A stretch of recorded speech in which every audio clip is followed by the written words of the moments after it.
नमस्कार बच्चों। आज मैं कक्षा 7 सामाजिक विज्ञान भाग 2 अध्याय 4 और चैप्टर नेम अपना वायु। इसके कुछ टॉपिक अपने पिछले वीडियो में पढ़े थे। आज हम नेक्स्ट टॉपिक अपन पढ़ रहे हैं। वायु अपना चैप्टर है, इसके बारे में अपन लोग पढ़ रहे हैं।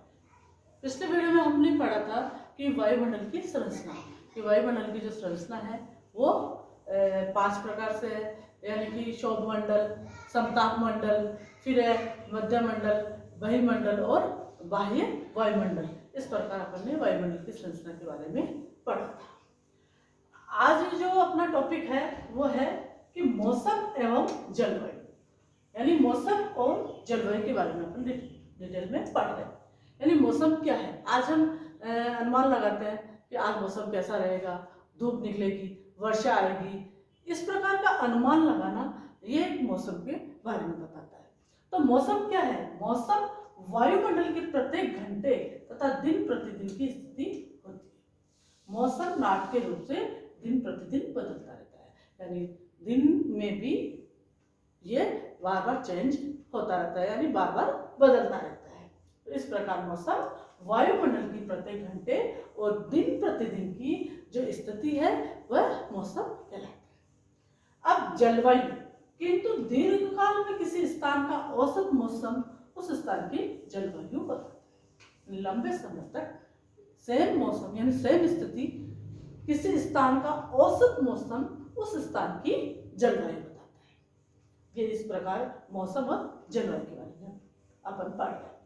अब आगे है तापमान। हम प्रतिदिन जिस तापमान का अनुभव करते हैं वह वायुमंडल का तापमान होता है। कभी हमें सर्दी महसूस होती है, कभी गर्मी, यानी कि मौसम के अनुसार हमें सर्दी, गर्मी, वर्षा, इस समय अलग अलग तापमान अपन महसूस करते हैं। तो वायु में मौजूद ताप एवं शीतलता के परिमाण को तापमान कहते हैं। वायुमंडल का तापमान केवल दिन और रात में ही नहीं बदलता, बल्कि ऋतुओं के अनुसार भी बदलता है। शीत ऋतु की अपेक्षा ग्रीष्म ऋतु में ये ज्यादा गर्म हो जाता है।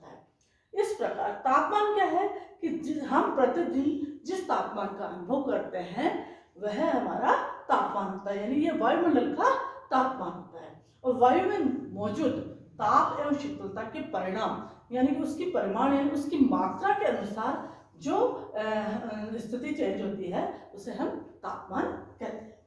वायुमंडल का तापमान दिन रात नहीं बदलता हमारे, यानी कि ये मौसम के अनुसार भी बदलता रहता है। आगे, यानी कि आतपन सूर्य तक एक महत्वपूर्ण कारक है, यानी तापमान में जो परिवर्तन जो हमारा होता है वह आतपन यानी सूर्य ताप, यानी कि सूर्य से जो ऊर्जा आती है उसके कारण से हमारे तापमान में भी बहुत महत्वपूर्ण परिवर्तन होता है, जो तापमान के वितरण को प्रभावित करता है। गांवों की अपेक्षा शहरों का तापमान बहुत अधिक होता है। अपन महसूस करते हैं कि गांव में जो तापमान रहता है वो तापमान कम रहता है और शहरों में जो तापमान होता है वो अधिक गर्म होता है। क्यों?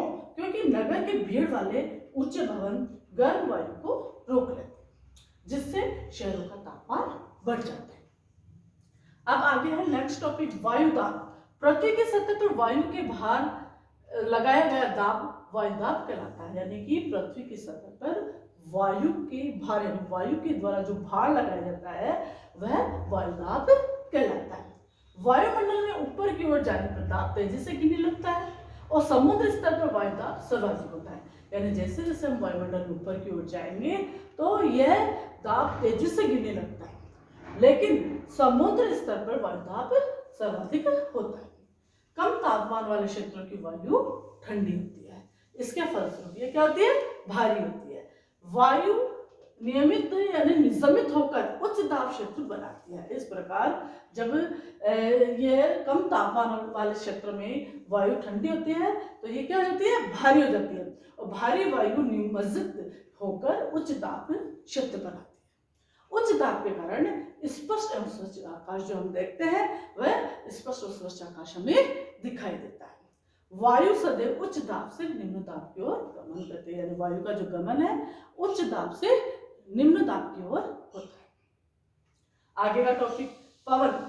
पवन यानी हवा जो बहती है उच्च दाब क्षेत्र से निम्न दाब की ओर वायु की गति को पवन कहते हैं, यानी कि जो वायु का बहना है उच्च दाब से निम्न दाब की ओर बहना पवन कहलाता है।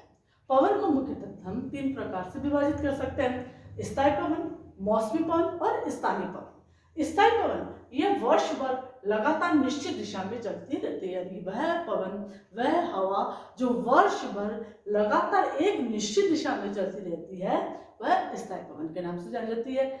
फिर है मौसमी पवन, ये पवनें विभिन्न ऋतुओं में अपनी दिशा बदलती रहती है, यानी मौसम के अनुसार अपनी जैसे सर्दी, गर्मी, वर्षा, ये विभिन्न जो ऋतु रहती है उनमें अपनी दिशा बदलती रहती है।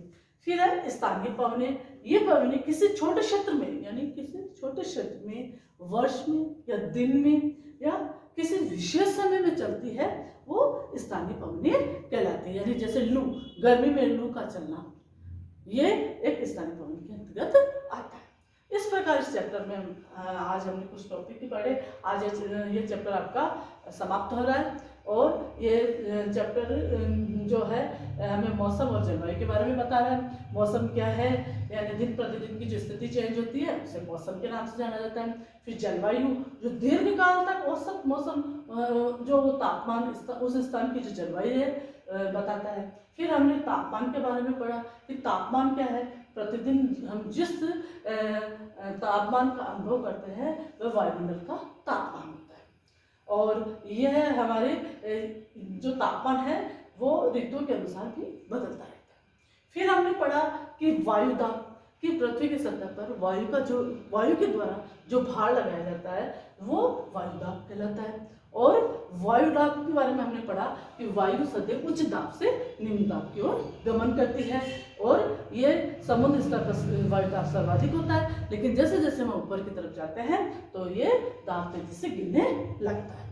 फिर पवन के बारे में पढ़ा, पवन का बहना यानी हवा का बहना उच्च दाब से निम्न दाब की ओर वायु की गति को करना हम उसको पवन कहते हैं। और पवन को हम 3 भागों में बांटते हैं, स्थायी पवन, मौसमी पवन और स्थानीय पवन। स्थायी पवन जो वर्ष भर लगातार चलती है, मौसमी पवन जो विभिन्न ऋतुओं में चलती है, यानी मौसम के अनुसार दिशा बदलती रहती है। और स्थानीय पवन जो किसी भी छोटे क्षेत्र में और किसी विशेष समय या विशेष दिन या विशेष समय में ये चलती है। यह आपका चैप्टर समाप्त हुआ है, इसको आप पढ़ना।